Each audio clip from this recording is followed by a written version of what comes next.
Okay, we've got 4 more to do to finish, and so this is our video 5, I believe, in this congruent triangles um, series. Okay, so we look at this, and first thing I'm noticing here is we've got parallel lines cut by transversals. And I'm going to particularly pay attention to the ones that have 2 little arrows on them, because that means these would be alternate interior angles and they would be congruent. Now, another thing that's going on here is these 2 triangles share a side, and the side is this one. Okay, but now, have they marked anything else congruent? They haven't, and we don't really have anything that tells us that we have any sides congruent. We have 2 parallel lines cut by 2 parallel lines, but without any more information, we would have to say not enough information given. So I'm just going to put a question mark there for not enough information given. It sure looks like a rectangle, but they didn't tell us that the angles were, they didn't tell us it was a rectangle. They didn't give us any right angles, so we can't make any assumptions. We can only go off what we're given in the figure. Now let's see if we might could get. I'm gonna tell you what. Let's do a little more investigation. What if we looked at these? We looked at these being parallel, and we had a transversal here. Is that going to give us anything else? Oh, these alternate interior angles would be congruent. So I have angle, side, angle, don't I? Let me show you. I'll dot it out for you. Here's angle, and then a side, and then an angle. And if I look over here, I've got matching angle, side, angle, because that side there is reflexive. So by using parallel lines and transversals, we were able to come up with 2 angles that were congruent in each triangle, and then that shared side became another side that was congruent. So we can say these are congruent by angle, side, angle. Now we're going to have to write this congruent statement too, so let's make sure we're careful. And again, I'm going to have to go to my sheet because I've covered up by marking on the figure on the iPad.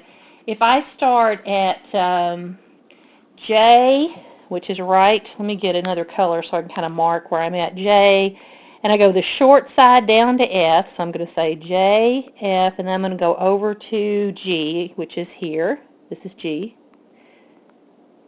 And I want to make sure that I'm making the congruent statement. Notice I started at the top of the short leg, which over here would be G, and then I'd go down to what would be H that's kind of covered up, and then over to J that's covered up. So you got to be careful. These are the 2 triangles that are congruent because we're saying that angle J matches angle G, and here's J, there's G. We're saying that F matches H, and they do, well, we didn't know that right off the bat. But anyway, we have to be careful about how we write these. So look at your figure and see how you match them up. If you have a lot of trouble, trace the figure, cut them apart, put the letters on them, and then flip one over to face the other way so you can actually see how they match up. That's one way to learn how to do it if you're struggling. Most people don't find this difficult, but there are a few people that do. And if you are, it's just a spatial thing that you may not be as, comfortable with as other people. So try tracing it and rearranging the triangles so that you can see how they match up. Now if we look down here at D, D, we have a shared side, so I'm going to mark it with 2. And if you notice, we have a hypotenuse and a leg on both of these triangles that match up because that's a shared leg right there for those right triangles. We know that's a right angle because this is a line. They make 180 degrees. If one's a right angle, 180 minus 90 would be 90 for the other one. All right, so let's match them up. I'm going to start at the top M, go down to the right angle P, and I'm going to go over to L.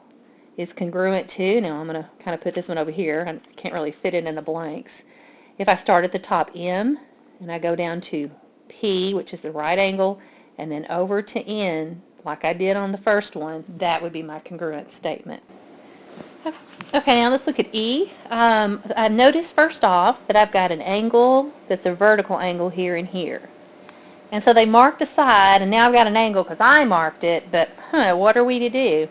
Well, here's what I'm going to do. I'm seeing that there's some parallel lines marked, and that usually gives me something if I'll just kind of follow through on it. So I'm going to go, okay, here's my parallel lines.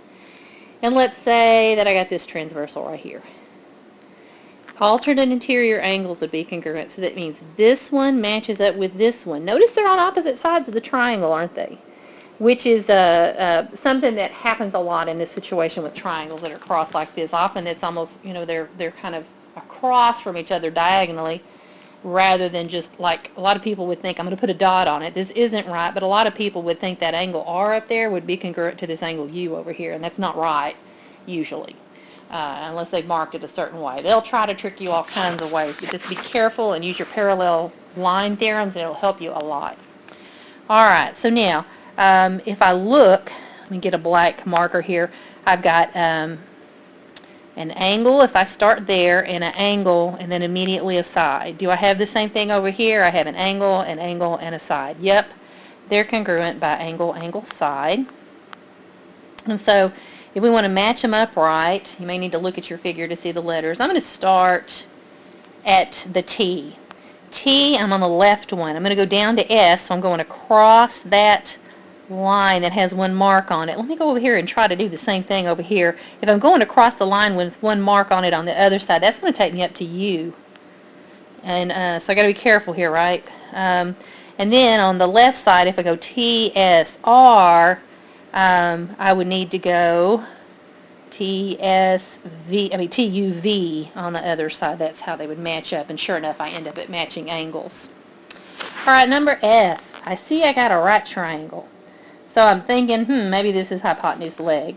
They've marked a leg for me. Notice there's one mark here and one mark here.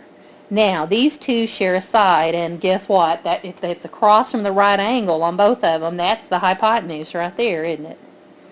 So we got a hypotenuse, and I'll put, shouldn't even try to write here, I don't guess.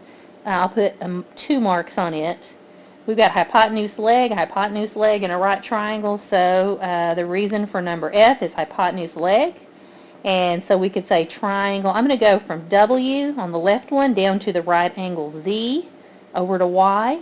So I got to do the same thing if I'm writing my congruent statement. On the other side, I got to go from W down to the right angle X and then over to Y. So it's W, X, Y. Couldn't fit it all on there straight across. So anyway, that concludes the notes, the day 1 and day 2 notes for congruent triangles, and it gives you some practice. It gives you all the theorems. It tells you about CTC, and talks about the things that we have to mark in the figure. Make sure you got all that, okay?